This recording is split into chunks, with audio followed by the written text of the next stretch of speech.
igice cya 4 sura ni ya 4 umurongo wa 12 na aya yake ya 12.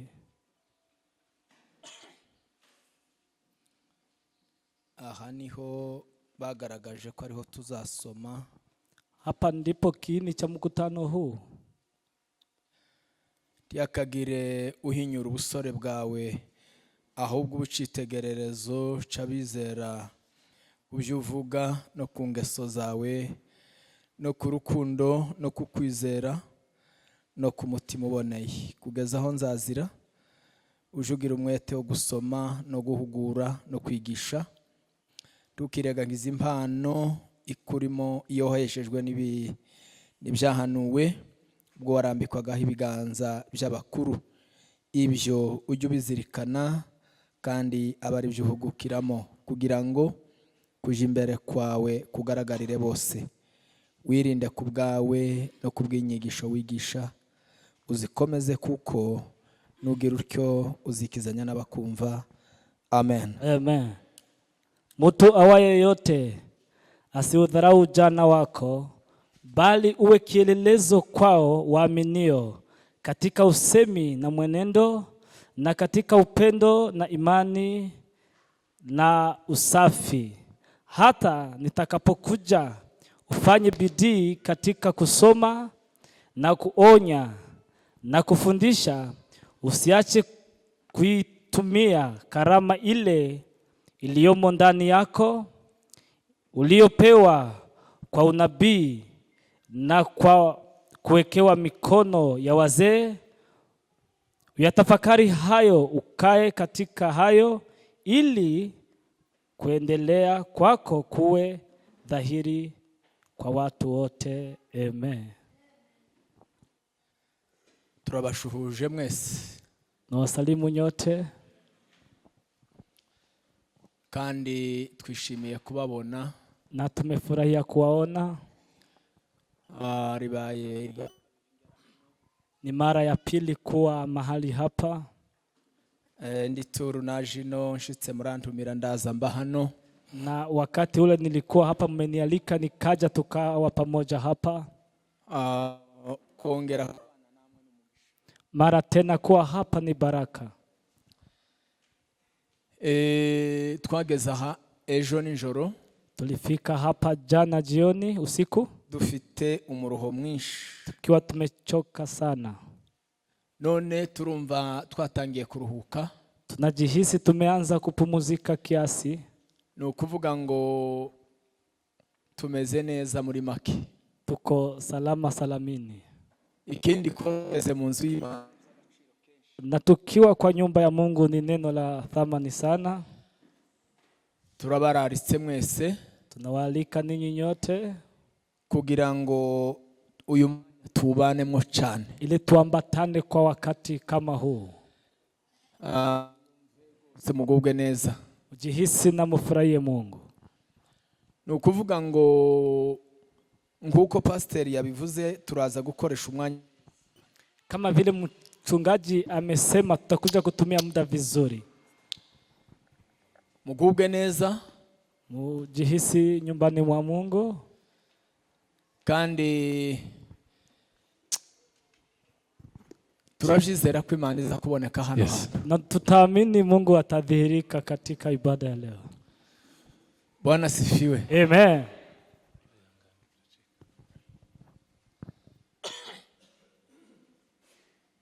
Ntabwo tuza kuganira ibinyuranye n'ibi dusomye. Hatutayanena tofauti na yale tumesoma.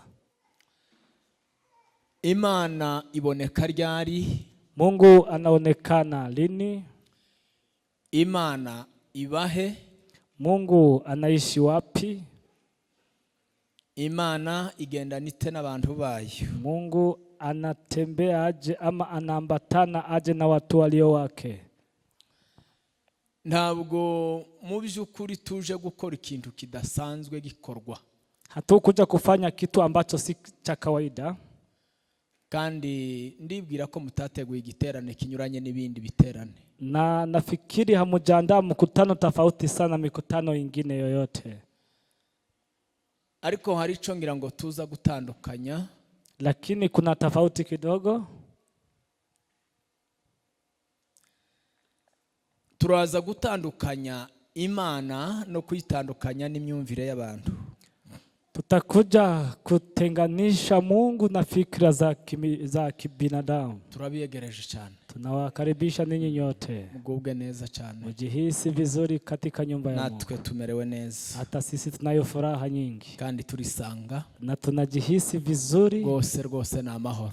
Ni amani kabisa. Imyumvire y'abantu, fikra za kibinadamu, igira umwanya iza yitegura kubona mu Imana. Huwa inajiandaa kwa kumsikiza ama kwa kukutana na Mungu. Ariko si bw'Imana ibihari bwonyine. Lakini sio wakati Mungu anadhihirika pekee. Imana ihoraho. Mungu ni wa milele. Kandi ni Imana igendana n'abantu ibihe byose. Na ni Mungu ambaye anatembea na watu wakati wowote, nyakati zote. Si Imana tugomba kwiyumva ko turi kumwe nawe tunezerewe mu ikanisa. Si Mungu ambaye tuko pamoja wakati wa furaha kanisani peke yake. Ni Imana iri muri twe. Ni Mungu ambaye yuko ndani yetu. Kandi ni Imana igendana n'abantu. Na ni Mungu ambaye anatembea na watu. Iyo Mana rero izi ubukene bw'abantu. Mungu sasa huyo anajua umaskini wa watu ama maombi ya watu. Ubukene bw'imitima bujya butuma abantu bategura ibiterane. Anajua mahitaji ya watu yale ambayo yanasababisha watu waandae mikutano kama huu. Ni Imana izigendana n'abantu. Ni Mungu ambaye anatembea na watu walio wake. Bagaca mu nyanja bari kumwe nayo. Wanapita katika bahari pamoja na yeye. Bagaca mu butayu bari kumwe nayo. Huambatana na watu jangwani. Bagategura ibintu bari kumwe nayo. Huambatana na watu wakiandaa kila jambo. Bagasirimba bari kumwe nayo. Wanacheza pamoja na yeye. Bakaryama bakiyororosa bari kumwe nayo. Hulala na kulala kabisa wakiwa pamoja na Mungu. Iyo umuntu amenye ico, mtu akijua hayo, hari bimuranga. Kuna kanuni za mtu ambaye amegundua hayo.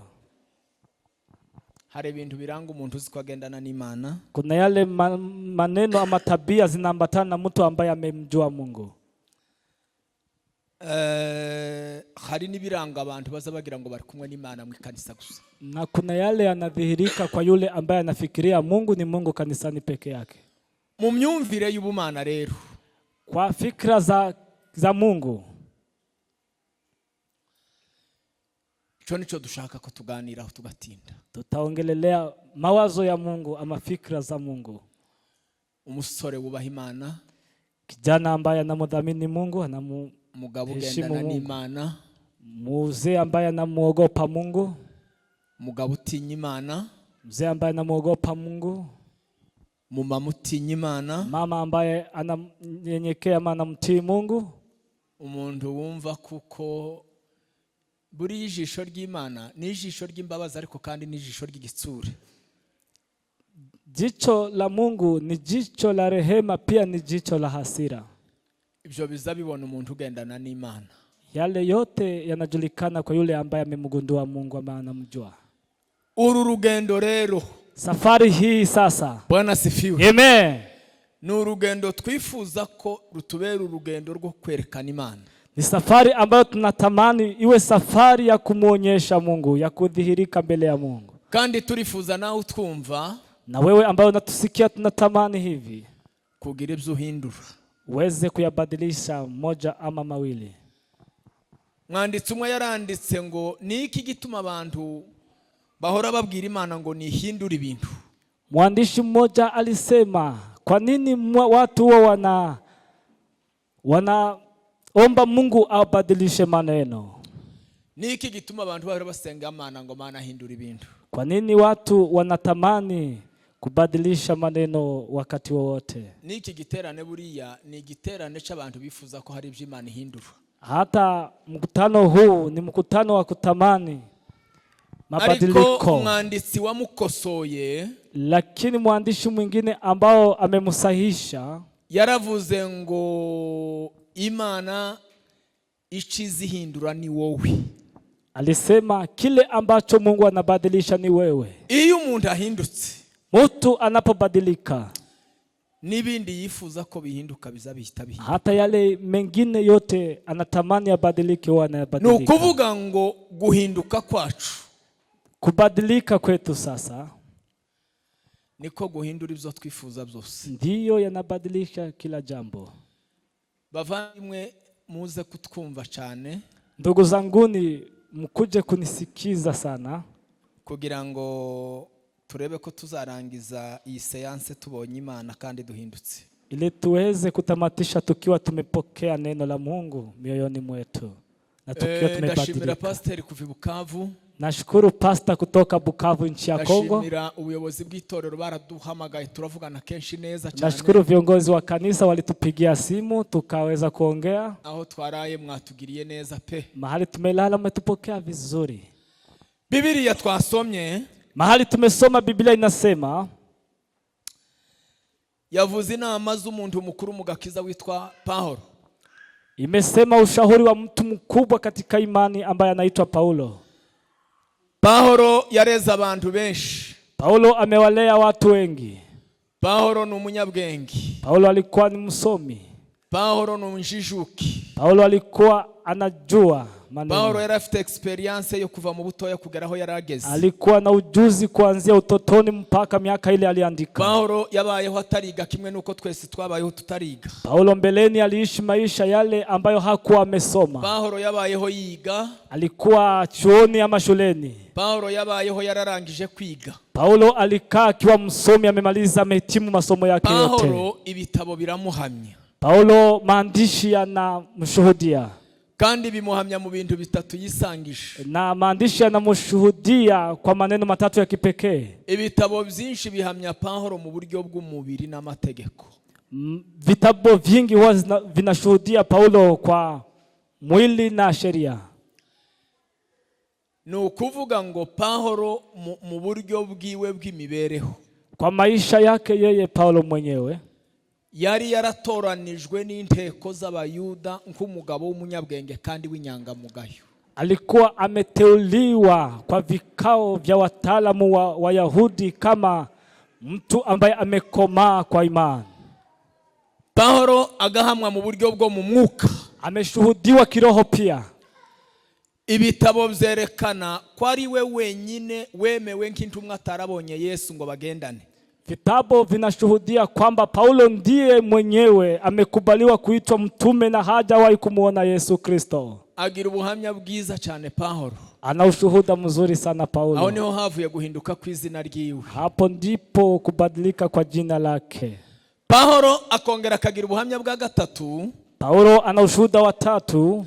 Akagira ubuhamya bw'imibabaro yongereye ku mibabaro ya Yesu. Ana ushuhuda wa mateso, yale mateso ameongeza kwa mateso ya Yesu Kristo. Biblia ni kwivuga, Biblia inasema, iravuga ngo ngize ngo nirati, uwo ni Paulo.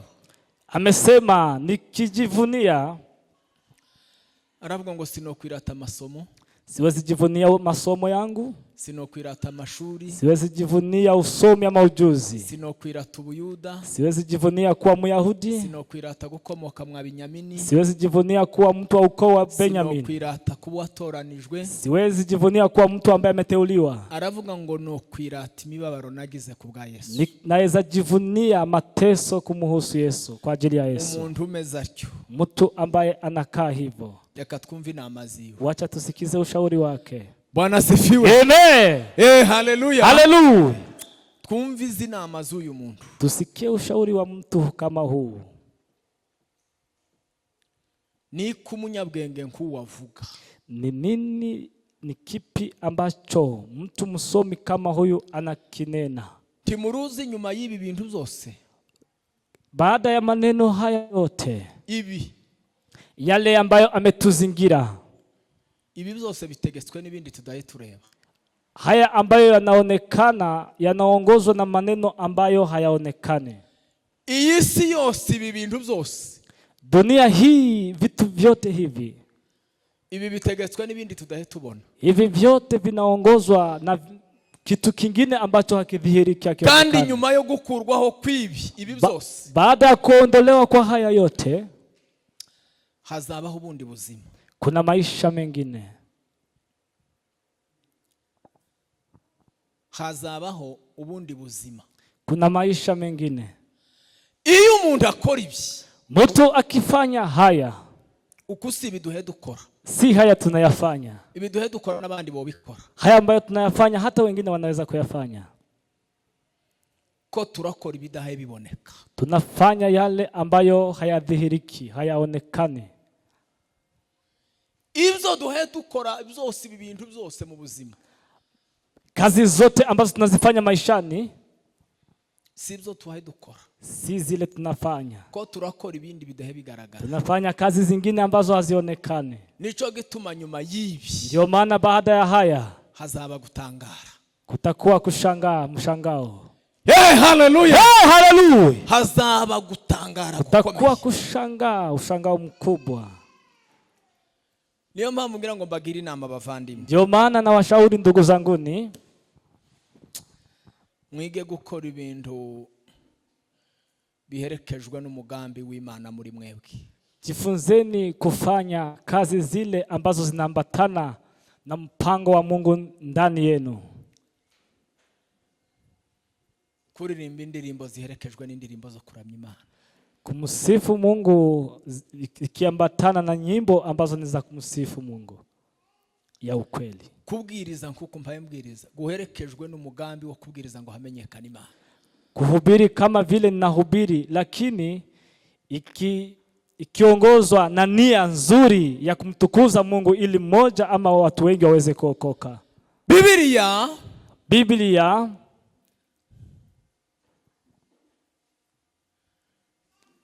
Biblia ni igitabo gikomeye. Biblia ni kitabu kizuri sana. Kandi ni igitabo abantu batazabumva. Na ni kitabu ambacho watu wengi hawakisikii. Abanyamahirwe bajya bacizera gusa. Wenye heri huwa wanakiamini tu. Biblia yatubwiye, ndavuga amagambo agera nko kuri 7 Paulo yatanze mu inama. Nitaongelelea maneno 7 kama ushauri wa Paulo. Nibyo tuzaguma kuvuga kugeza dutashe. Na hayo ndio taendelea kuyarudilia kuyaongelelea mpaka mwisho wa mkutano huu. Timotheo. Akaambia Timotheo. Ariko mbere mbanze twumva ico yabwiye abantu bi Filipi. Lakini kwanza tusikie aliambia aje watu wa Filipi. Igice cha 2 sura ya 2 ababwira inama nziza cyane. Akawapea ushauri mzuri sana. Inama umuntu yobwira biki gihe. Ushauri mtu anaweza kuwashauri watu wa nyakati hizi. Arababwira ngo kugira ngo muba abakozi b'Imana beza. Akawaambia ili muwe watumishi wa Mungu wazuri, wema. Amen. Kugira ngo muba abantu beza imbere y'Imana. Ili mkwe watu wazuri mbele za Mungu. Bwana sifiwe. Amen. Mu gice cha 2 sura ya 2 aravuga ngo muzakora ibi bintu. Akasema muyafanye haya. Ijambo rya mbere. Neno la kwanza. Aravuga ngo nimba hariho gukomezwa kuzanwa n'urukundo. Anasema kama kuna kuimarika ambayo inaletwa na upendo. Aravuga ngo mukomereshe umunezero wanyu. Muimarike na furaha yenu. Nimba hariho gukomezwa kuzanwa n'urukundo. Kama kuna nguvu ambayo inaletwa na upendo. Ngo mukomereshe umunezero wanyu kubwo gukora ibintu bine. Iweni na nguvu kwa furaha yenu kwa kuyafanya mambo 4. Iyi nzu igituma ihagaze ikomeye. Nyumba hii ni kwa nini inasimama na iko na nguvu? Nuko ufite inkingi ziyikomeje. Sababu iko na nguzo zile ambayo zimeishikilia. Urukundo rw'abakristo kugira ngo rukomere. Upendo wa Kristo ili uweze kukomaa. Umunezero w'urukundo rw'abizera. Furaha ya upendo wa waaminio. Aravuga ngo dore ibyo mukwiye kubikomeresha. Anasema muyafanye haya. Bwana sifiwe. Amen. Chambe. Neno la kwanza. Yakagire ngo ijambo na rimwe mukorera kwirema ibice. Musiyafanye yote kwa kujitenga ama kwa kugawanyika kwa vikundi. Yari kubabwira abakristo b'imperuka. Alikuwa anawaambia wakristo wa nyakati za mwisho. Igice cha 2 noheraho gumusoma manuka. Sura ya 2 kitabu ya Waefeso uendelee. Aravuga ngo ntiyakagira ikintu. Musiwe na jambo lolote. Haba kumanywa. Ikiwa ni mchana. Haba nijoro. Ikiwa ni usiku. Mwe muganirira kure. Mukiongelelea mbali. Cyangwe hafi. Ama karibu. Ntiyakagira ikintu na kimwe. Kusio jambo lolote. Ukorera kwirema ibice. Ambalo mutalifanya kwa kutengana. iyo ukoze bene ico ukifanya jambo kama hilo tikiboneka haionekani, ariko si umurimo w'Imana, lakini sio kazi ya Mungu, kandi ico si ikintu ciza. na hiyo sio kazi mzuri. Bwana sifiwe. Amen. Jambo rigira kabiri, Neno la pili aravuga ngo ntiyakagira ikintu, akasema kusiwe jambo lolote ntiyakagira umuntu numwe miongoni mwenu ngo wifa uko atari, kusio mtu ambaye atajichukulia na tabia ambazo ni tofauti na za Wakristo. Numwe wifata uko atari, mtu asijichukulie tofauti na vile alivyo. Amen. Amen. Tiyakagira umuntu ngo wifata uko atari, mtu asionekane tofauti na vile alivyo. Ibitabo bisobanura biza bigaragaza kuko umuntu aranzwe n'ibice bitatu. Vitabu vinadhihirisha kwamba mtu anayo sehemu tatu. Umuntu apanzwe ngo nibyo agambirira. Sorry? Umuntu agizwe n'ibyo agambirira. Mtu anaundwa na kile ambacho anakifikiria ama yale anafikiria. Ikigira kabiri, neno la pili, ndagendaga nkorohera ko nuvuga Igiswahili cagoranye ngitonda kandi kunanje navunitse napfuye ariko tugende nyine gahoro takunda. Asante. Reka tuzamurire Imana. Amen. Bwana sifiwe. Hallelujah. Umuntu ngo arangwa n'ibyo agambirira. Mtu anaonekana kwa yale ambayo anayafikiria. Ikigira kabiri, neno la pili, umuntu ngo arangwa n'ibyo avuga. Mtu anadhihirika kwa maneno yale anayatamka. Kuko ico umuntu avuga, sababu yale mtu anayatamka nico abatekereza, ndio yale anayafikiria. Ikigira gatatu, neno la tatu, umuntu ngo arangwa n'ibyo akora. Mtu anadhihirika kwa matendo yake. Paulo aravuga akasema ya kwamba yakagira ikintu na kimwe, kusio kitu chochote gituma haruboneka muri mwe yifasha uko atari, ambacho kitadhihirika ndani yenu. Ageze kuri iryo jambo, mtu akifanya kitu kama hicho, yibaza ngo ese umuntu ukwifata uko atari no kuhi. Mtu anafikiria mtu kujichukulia tofauti na vile alivyo ni aje, cyangwa umuntu ukwifata uko ari no kuhi. Ama mtu kujichukulia vile alivyo inadhihirika lini?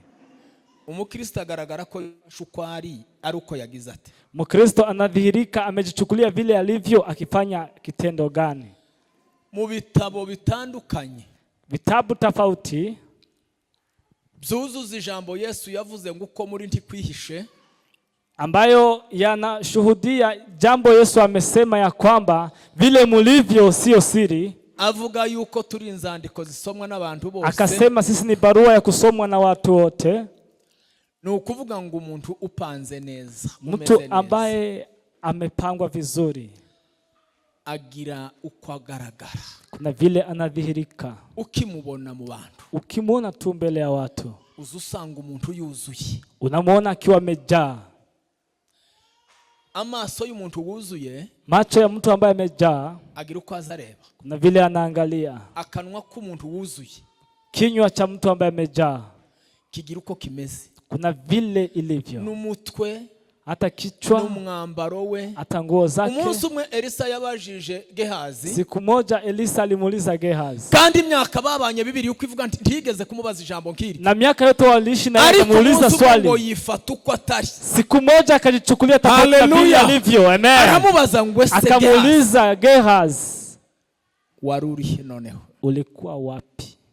Muri Bibiliya birahari, iyo umuntu ahindutse arahinduka. Mtu akibadilika inaonekana. Kombe mbona utameze uko usanzwe waruri? Mbona naona uko tofauti na vile ulivyo, ulikuwa wapi? Kombe mbona wifasha uko utari waruri? Mbona uko tofauti na vile ulivyo, ulikuwa wapi? Harundi munsi umwami yabajije Nehemia, siku nyingine mfalme aliuliza Nehemia, aramubaza ngo ko mpaye mbona utameze uko usanzwe niki cyabaye? Akamuuliza, nikikutizama mbona unakaa tofauti na vile ulivyo, uko na shida gani? Cyaguteye inshushu udasanganwa? Mbona una sura tofauti na ile yako, nini mbaya? Bibiliya yavuze ngo umuntu wese ndakaze yifata uko atari. Biblia imesema mtu yeyote asijichukulie tofauti na vile alivyo. Ngira ngo ko birumvikana. Yes. Sindi burwane no kugira ngo mwumve mvuze kundimi. Oya. Narwanye ko muzumva ntarahaguruka mu wanje. Iyo ntambara ntayo mfite hano. Amen. Ubigisigaye no kuvuga buke yuko umwuka gusanyobora. Amen. mwanagize n'ibibazo byo gusobanura igiswahili Yes. nabyo byatuba ariko ni byiza mutaza kubareba ni wacu twadusobanura ariko nzi ko muruha mukumva. Najua mnasikia na sijataka kunena lugha lakini nimeomba muweze Bwana kusikia na asifiwe. kubadilika. Yes. Haleluya. Amen. Biblia iravuga ngo ijambo rya gatatu. Biblia inasema neno la 3. Aramubwira ngo akamwambia ya kwamba tiyakagira umuntu wizirikana ubwe. Sio mtu ambaye atajifikiria yeye mwenyewe. Niko yari kwabwira abafilipi arababwira ngo mwaba Filipi mwe ntiyakagira umuntu wizirikana ubwe. Akawaambia wa Filipi kusio mtu atajifikiria yeye mwenyewe kivyake. Abandi bazaje bakora nawe uzaje ukora. Watu wakifanya hata wewe ufanye. Nuzaje urya uzureka nabandi bari. Ukikula wacha hata wengine wakule. Nuzaje unezerwa ushaka uko abandi nabo banezerwa. Ukifurahi wacha hata wengine wafurahie. Nuzaje ukunda bawe uzukunda n'abana babandi. Ukipenda wako upenda hata wa wengine watoto. Umuntu nakundwa mu ikanisa uzubimukundira. Mtu akipendwa kanisani hata wewe mpende. Umuntu nagira intege nke mu itorero uzumusabira.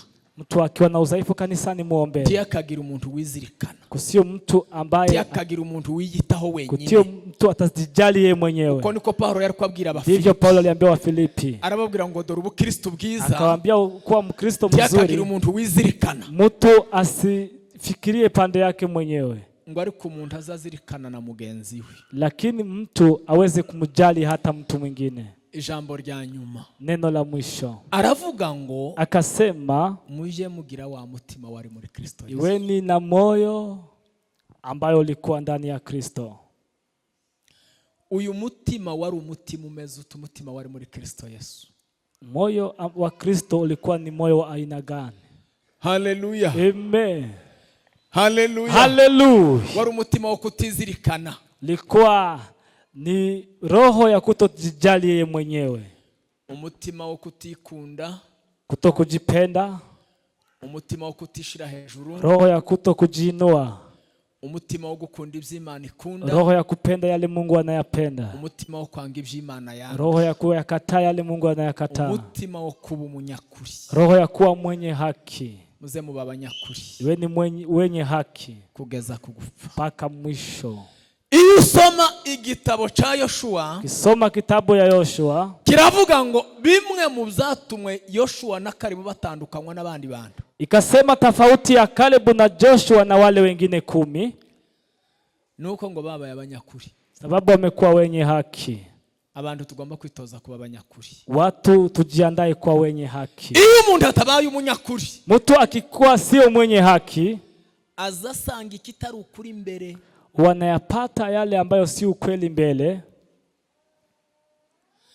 Iyo umuntu abivuze kutaba umunyakuri cyane, mtu akipanda yale ambayo si ukweli sana, burya umwuka w'Imana turimo ni umwuka ugira amaboko uzuhamagara basa nawe.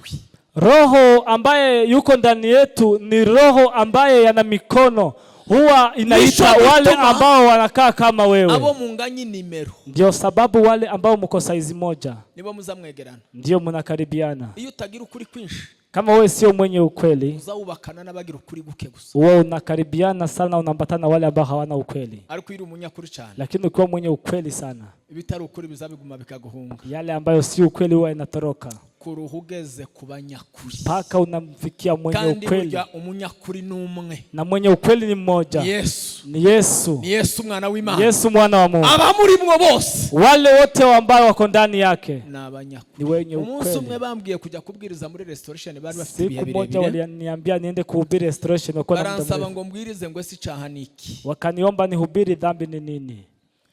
Buri abavandimwe icyaha si kindi. Dhambi si kitu kingine. Icyaha no kwica gahunda. Dhambi ni kuharibu mpango. Niyo nyina w'ibyaha byose. Kuharibu mpango ndiyo chemichemi ya dhambi zote. Niyo soko y'ibyaha byose. Ndiyo chemichemi ya dhambi zote. Iyo umuntu yishe gahunda zakora ibidakorwa. Mtu akiharibu mpango anafanya yale hayamfai. Tazamenye umugore we, hawezi mjua bibi yake. Tazamenye umwana kwa ruwundi. Hawezi jua mtoto ni wa mwingine. Tazamenye faranga zundi kwa tarize. Ajui pesa ya wenyewe. Iyo umuntu atagira gahunda, mtu akiwa na mpango, nico cyaha gikuru. Ndio dhambi kubwa inachanganya maneno. Paulo yandikira Timotheo. Paulo akamwandikia Timotheo. Aramubwira ngo imigani itari ya Yesu. hadithi ambazo si za Yesu. iyo